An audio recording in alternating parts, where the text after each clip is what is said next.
hoy, el martes que viene también, y ya después ya estamos prácticamente, ¿sí? Así que por este martes y por el que viene, los voy a joder a las 6 de la tarde, ¿sí? Pero bueno, tenemos esta clase virtual y la del viernes presencial de la unidad 7, con lo cual esperamos que con esas dos clases esté bastante cubierto todo lo de la unidad 7. Bien. ¿Alguna consulta respecto al trabajito de la unidad 6 antes de empezar?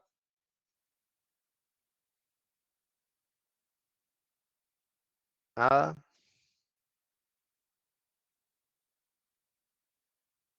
nada. Bueno, están tardando mucho en escribir, así que, bueno, listo, fenómeno. Bueno, tienen tiempo todavía, ¿sí? Así que espero que lo suban, así después tienen todo después corregido igual para el momento del dictamen final de las notas. Obviamente ahí va a estar todo, ¿ok? Bueno, vamos entonces a iniciar con la clase de hoy. La clase de hoy tiene el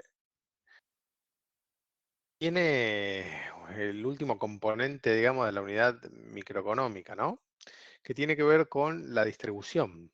¿Se acuerdan que hablamos también igual algo en la última clase del viernes respecto a cómo el modelo de equilibrio general de la producción y el intercambio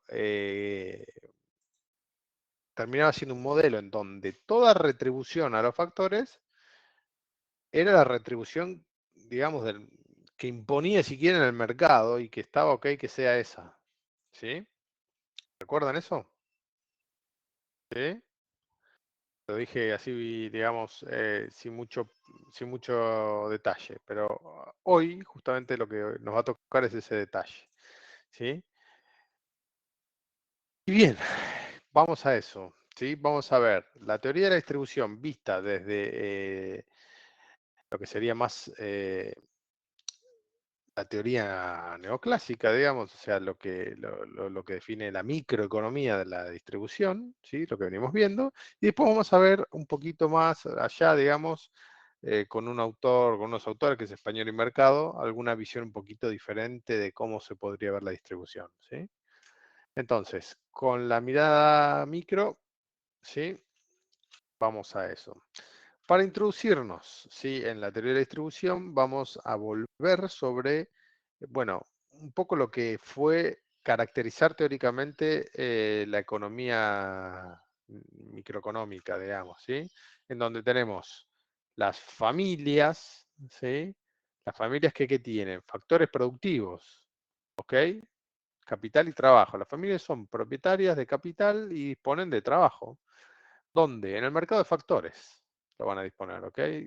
Y el mercado de factores, ¿quiénes van? Las empresas. ¿Y qué van a hacer? Van a contratar factores productivos, ¿sí?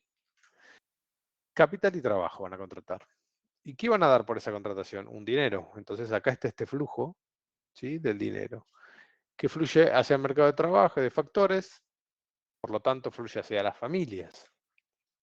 ¿Sí? ¿Se está viendo esto? ¿La ven en la diapositiva? ¿Sí? ¿Están viendo? Bien. Bueno, entonces fluye dinero hacia la familia a través de la contratación de factores y ese dinero las familias ¿qué hacen? Compran en el mercado de bienes y servicios. ¿Qué bienes y servicios? Los bienes y servicios que producen las empresas. ¿Qué reciben las empresas por esos bienes y servicios? Dinero. ¿Sí? Entonces, esto es el famoso flujo circular del ingreso o flujo circular de la renta. ¿Ok? Que es un poco lo que venimos viendo, básicamente, ¿sí? Entonces, ¿qué pasa con esto? Bueno, es el proceso obviamente más importante de la economía en la micro, ¿sí? Y en general, si uno piensa en la economía, es el proceso más importante, ¿no? En donde fluyen los ingresos, donde fluyen los flujos, valga la redundancia, de la economía. El mercado de factores y precios son los encargados de realizar la asignación entre los productores, ¿sí? Al igual que en el mercado de bienes, se asignan los productos a los consumidores. Entonces, sabemos que en el mercado de factores, las demandas es de la empresa, por lo tanto, es una demanda derivada. ¿Y quiénes ofertan en el mercado de factores? Las familias, ¿sí? Nosotros, en este mercado de bienes y servicios, vimos la unidad 5, fundamentalmente, ¿sí? Entonces vimos competencia perfecta, monopolio y demás. El mercado de factores, ¿sí? Bueno, no nos detuvimos, ¿sí? A ver mercado de factores. Lo que vamos a ver es justamente eso. Y la renta de los factores y la distribución. Bueno, la remuneración en este caso de las familias en el mercado de factores se va a denominar genéricamente la renta de los factores, el ingreso de los factores. ¿Sí? ¿Y qué tenemos ahí? Y bueno, tenemos, ¿se acuerdan la identidad esa matemática que habíamos puesto de R por K más W por L? Fundamentalmente es eso. ¿Sí? La renta que proviene de capital físico o acciones y renta de alquiler de propiedades o salarios. ¿Sí? La R o la W. Bárbaro. Entonces, esa la va a ser la distribución. ¿Sí? El reparto entre el ingreso total entre trabajo, cierre capital que van a estar contemplados en la K, ¿sí? De capital. Y los precios de los factores son ni más ni menos lo que van a determinar esa distribución. ¿Está? ¿Los precios de qué? De K y de L. Bien. ¿Estamos hasta acá? ¿Sí? ¿Se entendió esta introducción? Aunque breve, creo que volvemos sobre lo mismo y reforzamos, ¿no? Bueno, bien. Entonces, ¿cómo van a ser las decisiones económicas de básicamente de contratación y que van a determinar la distribución? Bueno, nosotros sabemos que el productor o la empresa va a producir ¿en qué punto? ¿Dónde va a maximizar producción, beneficios? ¿Eh? Nuestro productor, nuestra empresa.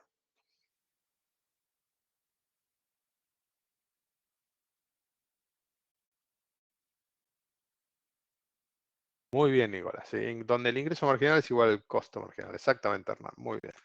Bien, perfecto. Ahora, ¿qué es el costo marginal entonces? Nosotros habíamos dicho, en definitiva, en el corto plazo. Bueno, va a ser el salario que cobra el trabajador. ¿Por qué? Porque el costo fijo ya estaba determinado, ¿no? Con lo cual, si uno mira, digamos, el costo adicional que corre una empresa, es decir, el costo marginal va a ser el salario, fundamentalmente. ¿Sí? ¿Y qué pasa con el ingreso marginal? Ese ingreso adicional que tiene la empresa. ¿Cuál es el ingreso marginal de la empresa? Bueno, el ingreso marginal, ¿sí? De la empresa que recibe cuando está contratando un nuevo trabajador va a ser denominado valor del producto marginal. ¿Y qué es esto? Bueno, es lo que adiciona de producción multiplicado por el precio del mercado, ¿sí? Lo que adiciona de producción es el trabajador adicional que contraté. A ver, si yo estoy en 9 trabajadores y contrato un 10º trabajador, y supónganse que cuando tengo 9 trabajadores produzco 100 unidades a $1 cada una. O sea que tengo de ingresos 100. Cuando contrato un 10º trabajador, en vez de producir 100 unidades, voy a producir 110 unidades.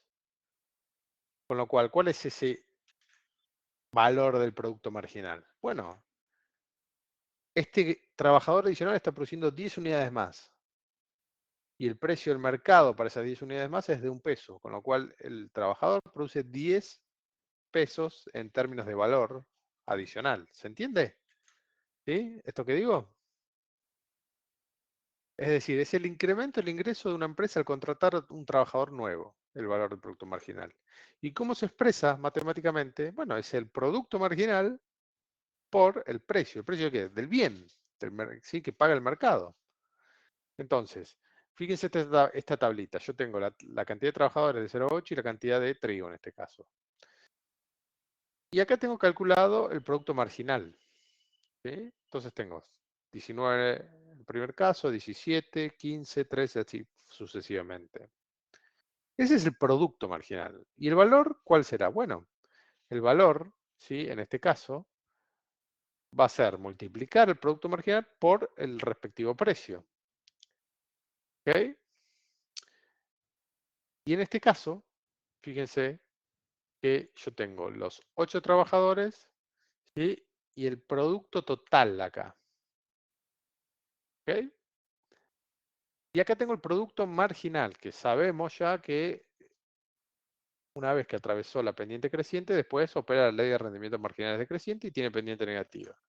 ¿Ok? Con lo cual, esto es lo visto, básicamente, ¿sí? Bárbaro. Esto es producto marginal y este es producto total. Entonces, desde estos gráficos, ¿cuál sé yo cuál es el número óptimo de trabajadores a contratar? Bueno, no deja de ser si yo digo que maximizar beneficio donde el ingreso marginal es igual al costo marginal, bueno, entonces tiene que coincidir con el número de contrataciones óptimas que yo voy a necesitar. ¿Y eso de qué forma lo verificamos? ¿Sí? Bueno, hasta el punto en donde el valor del producto marginal es igual al salario, ni más ni menos. ¿Por qué? Porque en el momento en que mi ingreso, o sea, el valor del producto adicional, el ingreso marginal, se iguala al salario, bueno, básicamente yo estoy teniendo un nivel de contrataciones en donde ese último ingreso iguala a lo que tengo que pagar de costo. ¿Sí? De la misma forma. Y fíjense, si uno supone un precio de 20, tiene la misma tabla, el valor del producto marginal también es decreciente, ¿no? Obviamente, porque estoy multiplicando por un precio que fijo. Y tiene estos valores, 380, 40, 300, 260, etcétera. Bueno, bárbaro. Entonces, supongamos que esta empresa tiene 3 trabajadores. ¿Sí?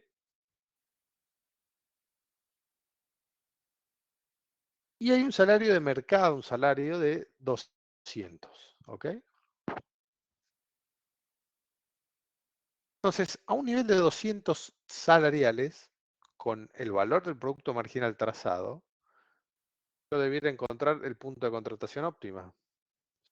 Fíjense. ¿Por qué? Porque tengo en el valor del producto marginal, cuando lo comparo con los salarios o lo miro vis a vis los salarios, voy a poder identificar cuál es voy a identificar el punto en donde el valor del producto marginal se iguala a los salarios. Y ese es el punto óptimo. ¿Por qué? Porque estoy obteniendo un ingreso adicional de esa contratación que se iguala al gasto adicional, que es el salario. ¿Y ese punto cuál es en este caso? 5 trabajadores. Número de trabajadores que maximiza el beneficio. ¿Sí? Entonces, fíjense qué sencillo cómo trasladamos el problema del ingreso marginal igual al costo marginal a una teoría de la distribución. ¿Por qué? Porque en este punto nos dice que maximizo beneficios como empresa y el nivel de contratación es el óptimo para mí individualmente al salario de mercado. ¿Ok? Bueno, a la curva obviamente tiene pendiente negativa, esto ya lo expliqué, ¿sí? ¿Qué representa? La cantidad de trabajo que una empresa está dispuesta a emplear según los distintos niveles de salario que tendrá que pagar. Es decir, es ni más ni menos que una demanda de trabajo. Recuerden que demanda de trabajo es la demanda de las empresas y oferta de trabajo es la cantidad de gente que está dispuesta a trabajar. ¿Sí? Entonces, la curva del valor del producto marginal no es más ni menos que la curva de demanda de trabajo. ¿Sí? ¿Qué nos diría esta curva de demanda de trabajo? Bueno, en principio nos diría que a un valor de 300 de salario, la cantidad de trabajo sería menor. ¿Sí? Y bueno, la demanda de trabajo a priori, ¿no? En términos neoclásicos. Y bueno, como es una demanda, ¿sí? Como cualquier demanda, vamos a encontrar que hay movimientos a lo largo de la curva por variaciones del salario y va a haber desplazamientos. ¿Por qué van a estar esos desplazamientos acontecidos? Por variaciones de los precios de los bienes que trabajo ayuda a conseguir, dice acá, es decir, por variaciones en los precios de la canasta de alimentos, ¿sí? O la canasta básica, si quieren. ¿Sí? Entonces, tenemos desplazamientos y cambian los precios de los bienes, en este caso. ¿Por qué? Y porque sí, porque acá los precios de los bienes no están. Está el salario y la cantidad de trabajo. Bueno, bárbaro. Entonces, si cambian los precios, bueno, va a cambiar obviamente esa demanda. Si varía la oferta de otros factores, ¿sí? Por ejemplo, varía mucho la oferta de capital, bueno, también la demanda, como es sustituible de alguna forma de trabajo, la demanda de trabajo va a cambiar. Y variaciones en la tecnología, con lo cual una demanda de trabajo puede desaparecer. ¿Sí? Si hay un salto tecnológico que permite reemplazar íntegramente un puesto laboral, bueno, puede que cambie esa demanda de trabajo. ¿Sí? Entonces, fíjense que pasamos a una demanda de mercado de trabajo acá, con desplazamientos y movimientos de la curva. Movimientos de la curva van a estar dados solamente por movimiento en el salario, el precio del trabajo, ¿sí? Ni más ni menos. Y los desplazamientos por los factores que ya dijimos, ¿sí? Entonces, acá fíjense qué pasa, por ejemplo, ante un incremento en el precio del trigo. Bueno, si se incrementa el precio del trigo, ¿sí? Vamos a necesitar más salarios para poder conseguir la misma cantidad de trigo.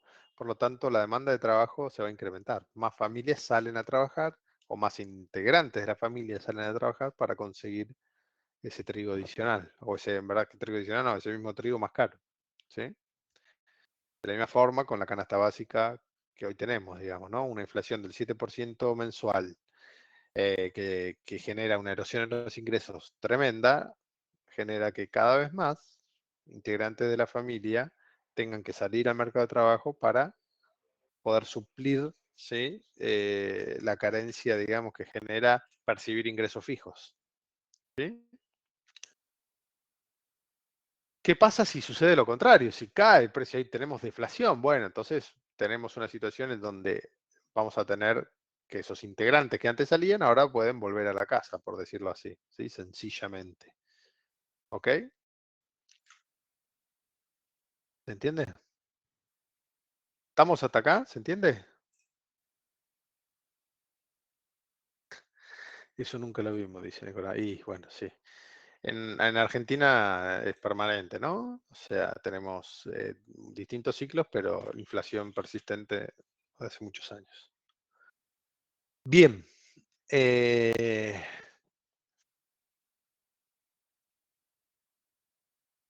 Hasta acá, demanda de trabajo. ¿Sí? ¿Siguieron hasta acá? ¿Esto? ¿Siguieron?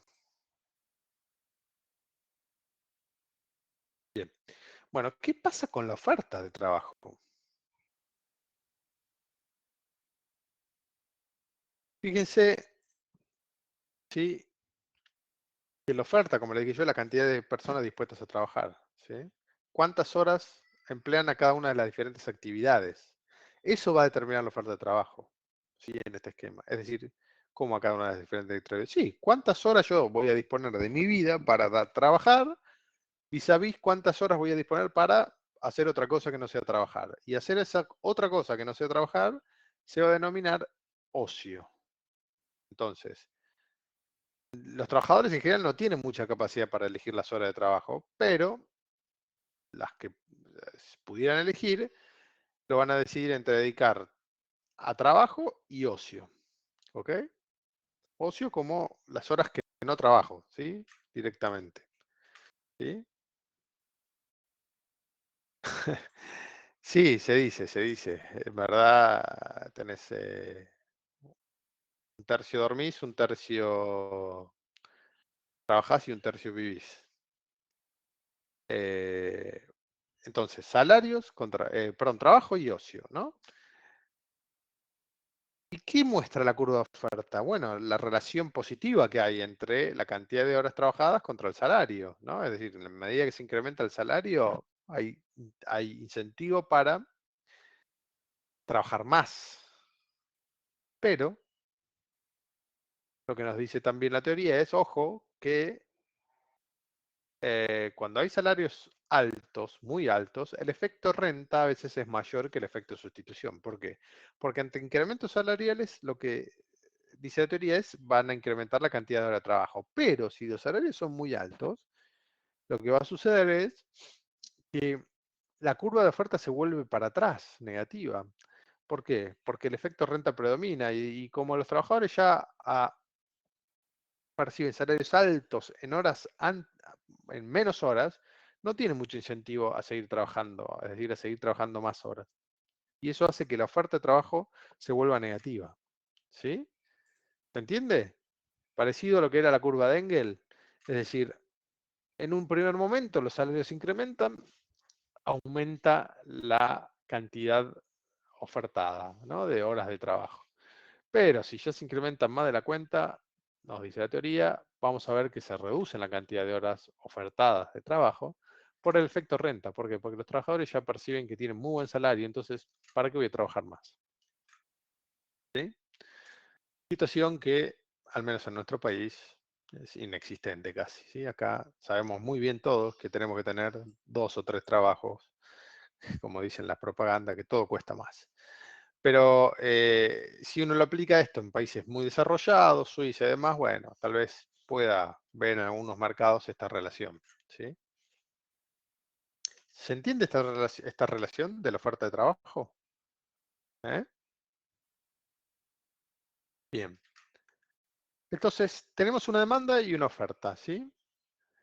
Tenemos también desplazamientos, o sea, los movimientos sobre la curva de la oferta de trabajo ya saben muy bien qué es, incremento en el salario, salvo cuando tenemos incrementos muy, ya que de niveles salariales muy altos, ¿sí?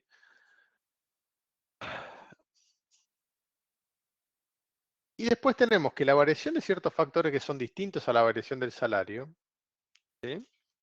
Van a provocar desplazamientos, similar a cualquier oferta. ¿Y cuáles son esos factores exógenos? Bueno, las preferencias y normas sociales, ¿sí? Supongamos que o sea, mañana nos levantamos y decimos, ¿qué hacemos todos trabajando 8 o 10 horas o más al día? Chao. Yo a partir de mañana trabajo 4, les guste o no. Todos individualmente. ¿Sí? Todos sin importarnos nada. Bueno, cambian las preferencias y normas sociales, ¿no? Difícilmente suceda eso porque hay una coerción implícita en todo esto que es que, bueno, hay que salir a comer, digamos, y para eso se necesita dinero. Pero bueno, ¿qué otros factores también tenemos? Variaciones en la población, ¿no? Y cuando tenemos incrementos de la población, se incrementa la oferta de trabajo. Cuando tenemos reducción en la población, se reduce la oferta de trabajo. ¿Ok? En el periodo de entreguerras mundiales, primera y segunda, lo que uno veía ahí también muy marcadamente es un masivo aumento de la oferta de trabajo femenina. ¿Y esto por qué? Porque mayoritariamente los hombres iban a la guerra. Y bueno, básicamente fue tanta la matanza, ¿no? Que la fuerza de trabajo pasó a ser muy feminizada. No es que no trabajaban antes las mujeres, sí, obviamente, lo han hecho y en condiciones de mucha servidumbre al interior de las familias, digamos, con trabajo no visibilizado, pero respecto al trabajo remunerado, digamos, el trabajo dentro del mercado de trabajo, claramente en el periodo de guerras y entre guerras fue muy visible, digamos, ¿no? Entonces, variaciones en la población.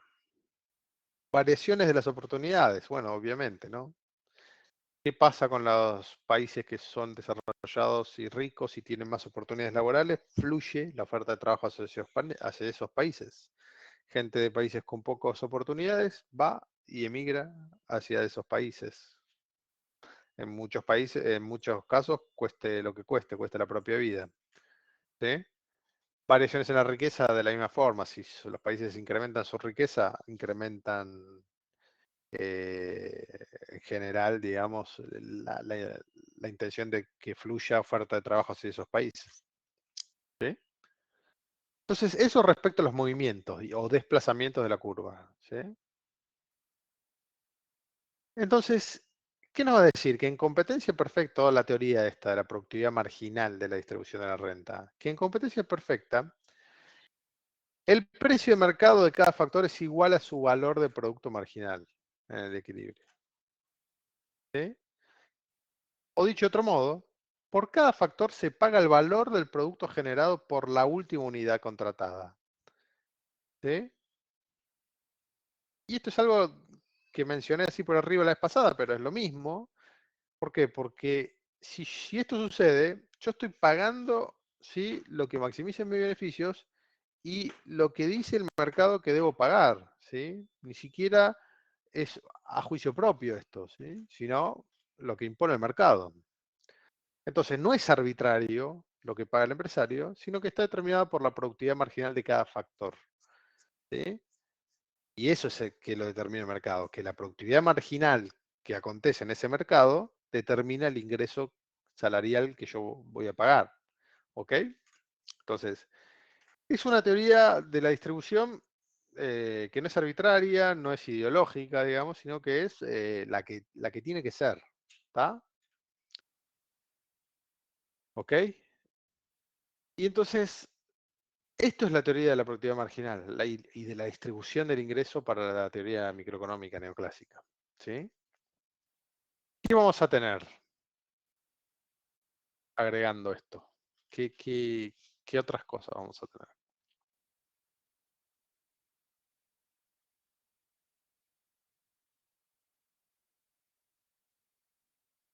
Bueno, en primer lugar, una pregunta, ¿no? De si esto acontece realmente. ¿Sí? Sabemos que acá venimos trabajando sobre los supuestos del modelo, o sea, no podemos decir que esto es la realidad, sino que esto es la realidad dentro del modelo. Si se cumplen las condiciones que dice el modelo, esto tierra, digamos, funciona. ¿Ok? Eh, bueno, lo que sabemos es que máxima competencia o competencia perfecta y demás, pocas veces o muy pocos mercados podemos decir que son muy parecidos a la competencia perfecta. ¿Sí? Si eso sucede, bueno, entonces los trabajadores, habría un salario de mercado y los trabajadores deberían recibir ese salario de mercado. Sabemos que en la realidad eso no sucede. ¿Sí? Y algunas diferencias salariales directamente la podemos notar en la realidad que tienen que ver con diferencias compensatorias, sectores que compensan más que otros, de talento, diferencias de capital humano, ¿sí?, directamente referidas a los requisitos, ¿sí?, de cada sector, formativos. ¿Sí? Pero después hay otras diferencias más estructurales que tienen que ver con el poder de mercado. Por ejemplo, los sindicatos, ¿sí?, generan presiones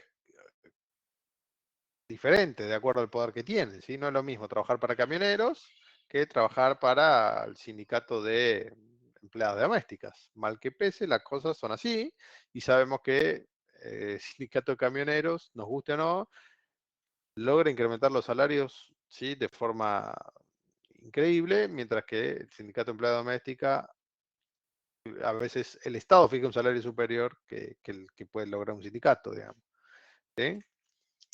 Entonces, hay cuestiones relativas al poder de mercado que afectan, que es lo que ya vimos también cuando vimos monopolio, ¿no?, y oligopolios, digamos.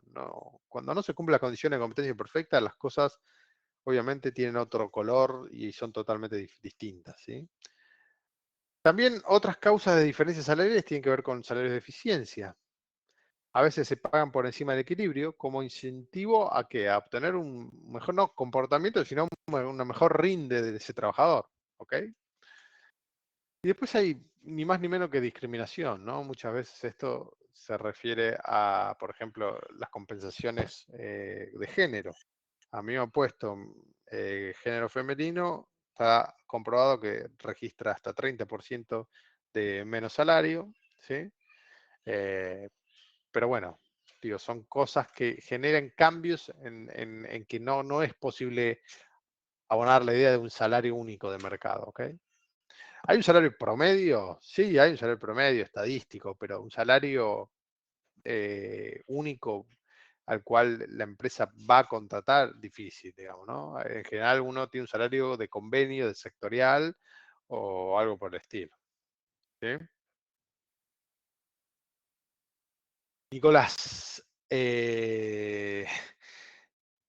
sí, esa pregunta, bueno, esa pregunta tiene que, es una pregunta que, digamos, no tiene que ver, no se puede responder solamente desde la economía, porque en la negociación salarial interviene, digamos, directamente los actores, digamos, y acá es donde va a ir la segunda parte, digamos, de esta clase que tiene que ver con que en verdad, digamos, los trabajadores o las familias, después en el mercado de factores o el mercado laboral se parten en gremios y tenemos gremios empresarios y gremios laborales, sindicatos. Entonces, eh, el Estado por sí solo no puede decir se van a actualizar los salarios en base al IPC y eliminamos las paritarias. ¿Por qué?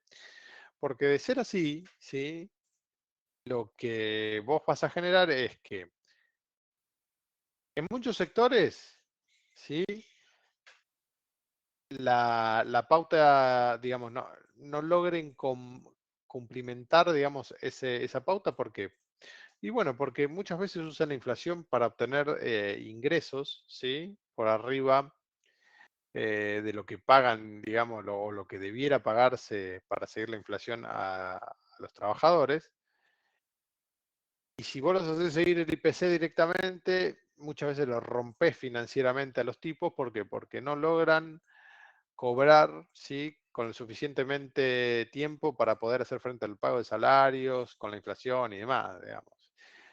Eh, entonces los rompes. Los que sí pueden, si lo haces, bueno, capaz lo pueden hacer, pero eso también implica que no puedas negociar salarios por arriba de la inflación, ¿sí? Eh, entonces tiene esa doble vía, digamos. Eh, lo cierto es que el problema de fondo debiera solucionarse, que es la inflación, o al menos moderarse. Y para eso, bueno, ¿verdad? No solo tiene que ver con una cuestión digamos, de las paritarias y demás, sino que tiene que ver con una cuestión macro, ¿no? Que la inflación es estrictamente macroeconómica, digamos. Eh, Así que bueno, digamos, la respuesta a eso es no hay forma en que el Estado pueda fijar y decir ahora se actualiza todo por IPC. De hecho, también no lo hace el Estado porque de cierta forma le conviene que licúe mucho la inflación. ¿Por qué? Porque en verdad ellos obtienen también como Estado, incrementa sus arcas. Imagínate que si la inflación sube, ¿sí? Y, y, y la cosa sigue así, se licúan los ingresos, lo que el Estado tiene como necesidad de gasto, ¿sí? En términos reales también se disminuye.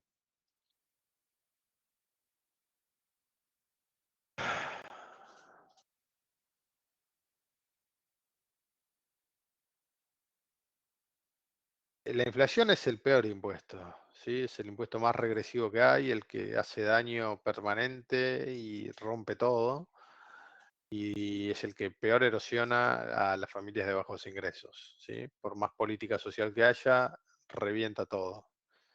Eh, entonces, si me preguntás a mí, digamos, la verdad es que no alcanza, digamos, con decir hacemos tal o cual cosa con las paritarias, digamos. Necesitas directamente una política, digamos, macroeconómica tendiente a solucionar el problema inflacionario. Y para eso tenés que atacarlo de muchos lados. ¿Sí? Del aspecto de la emisión monetaria, uno, del aspecto de la distribución, dos, sí, pero claro, digamos, hoy si vos congelás paritarias, en verdad los trabajadores vienen teniendo unos palazos tremendos y bueno, del otro lado está la cuestión social, si eso lo podría llegar a bancar. Y después, bueno, tenés otros componentes, ¿no? Que tiene que ver con las reservas, con componentes externos relativos al incremento o no de las materias primas que erosionan las materias primas locales, incrementando los precios también. Si se incrementan fuera en dólares, acá también se incrementan. Si aumenta la tasa de devaluación, también te incrementan los precios por los componentes importados. Entonces, es para atacarlo por varios lados, pero a nivel macro, ¿ok? Después a nivel micro, obviamente, hay cosas para hacer, ¿sí? Hay cosas para hacer, pero estamos hablando digamos, de ya directamente el tamiz más fino, ¿sí? ¿Por qué? Porque en definitiva la inflación sigue siendo un problema macro.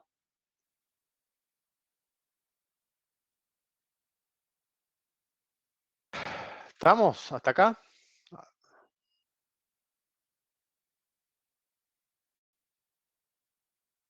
¿Estamos?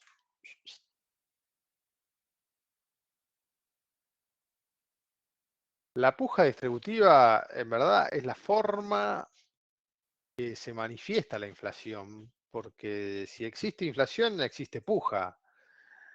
O sea, en verdad la puja distributiva ocurre siempre, ¿no? Pero si existe inflación, se ve más, más que viralizada, más enaltecida. ¿Por qué? Porque en definitiva la inflación erosiona todos los que perciben ingresos fijos y los salarios son uno de los ingresos fijos más grandes que hay, digamos. Entonces, si la inflación es permanente, la puja va a ser permanente. Si la inflación no es permanente, la puja va a ser más ansiada, ¿sí?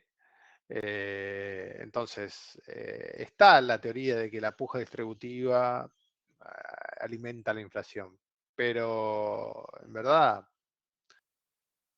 eh, a ver, estás hablando, digamos, a ver,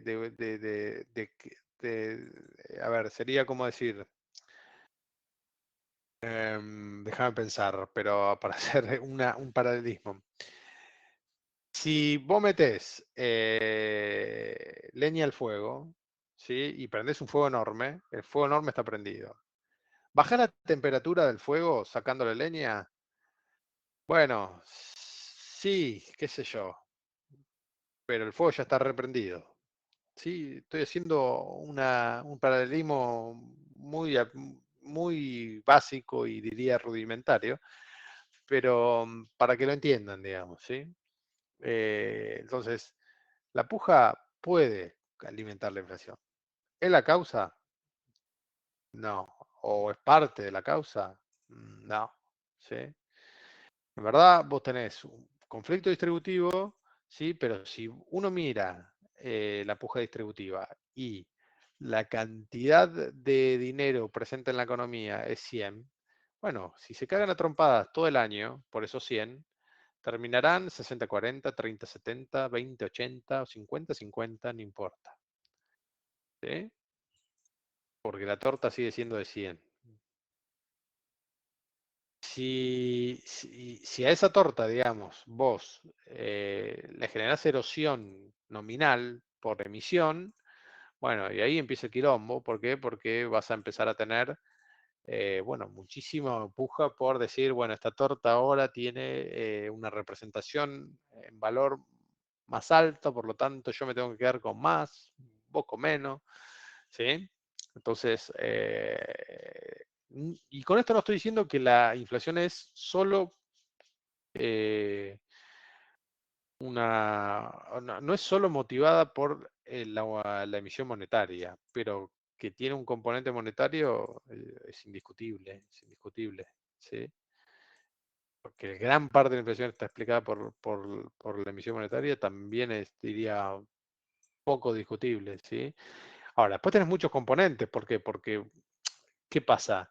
La emisión no es que solamente es el Estado diciendo yo emito lo que quiero. No, pará, ojo, la emisión también tiene un componente endógeno. Si a vos te piden más dinero, vos necesitas emitir. ¿Ok? Entonces, cuando necesitas emitir por demanda genuina, bueno, te aumenta la cantidad de dinero en la economía y eso no tiene que ver con el Estado dictador que emite dinero, no. ¿Sí? Se emite en función de una demanda también, ¿ok? Entonces, no entiendan que por emisión estamos hablando solamente de el Estado con la maquinita haciendo lo que se le canta. No es estrictamente así, ¿sí?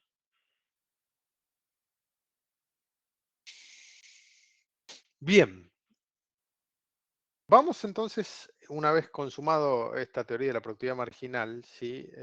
Neoclásica, vamos rápidamente a ver unas 5 diapositivas más que tienen que ver con la distribución del ingreso ya con alguna vista muy simplificada de autores que son heterodoxos, podemos decir, ¿sí? Más una visión neo-ricardiana, diría yo, y marxista o por ahí, que tienen que ver con, bueno, volver a la noción, ¿no?, de clases sociales y, bueno, y caracterizar esas clases sociales como actores fundamentales de esa distribución y, bueno, y determinantes. Entonces, ¿qué vamos a tener acá? ¿Sí?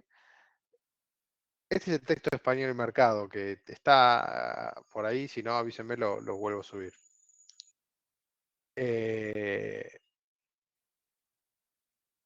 Va a hablar de ese fondo común, ¿sí? Producido en un periodo de tiempo, y cómo los agregados económicos, los grupos de individuos operan, ¿no? En torno a esa torta. ¿Y qué vamos a tener?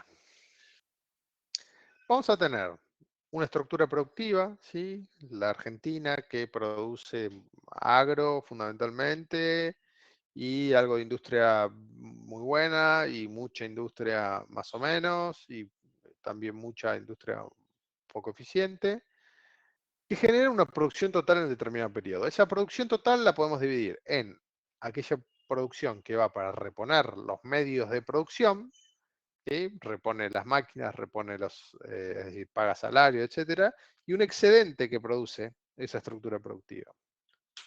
¿Qué pasa? Ese excedente, perdón, cuando uno tiene acá todo, ¿sí?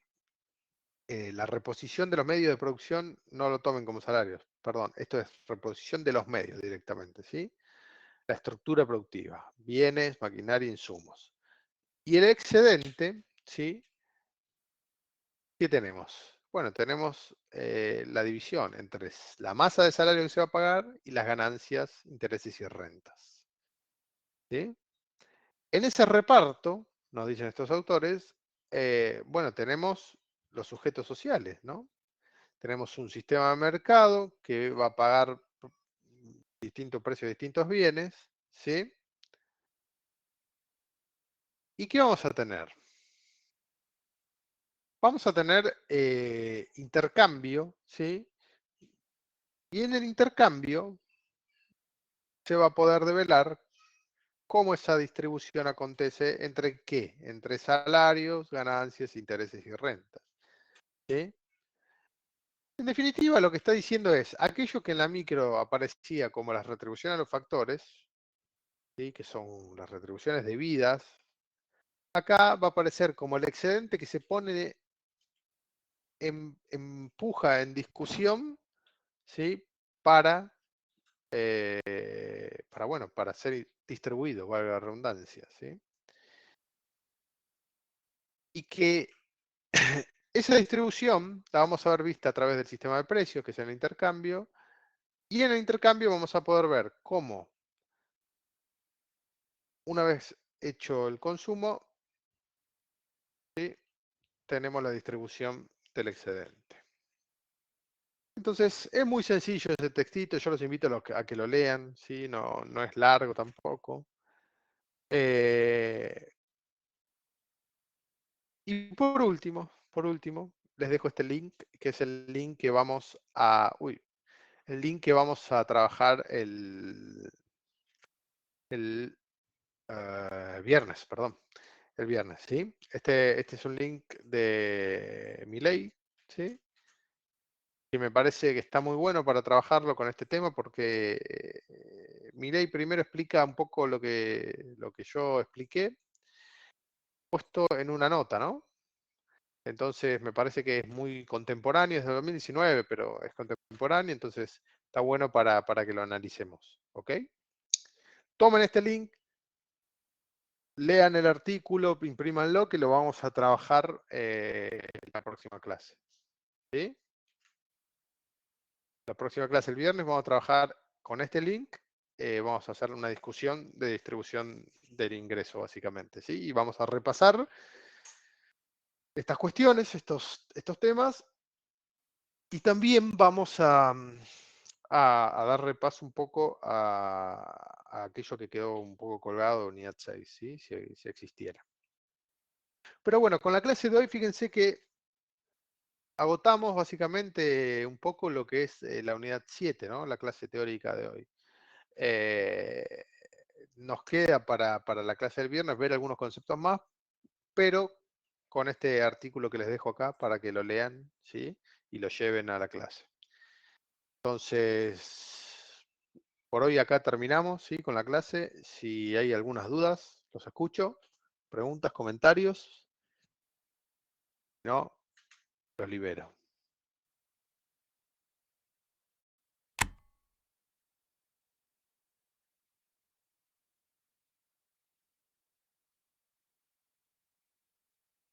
Avísenme.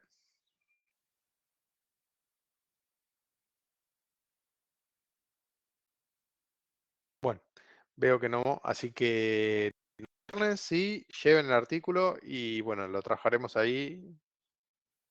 Así liquidamos también la unidad 7. Buena semana, éxitos y nos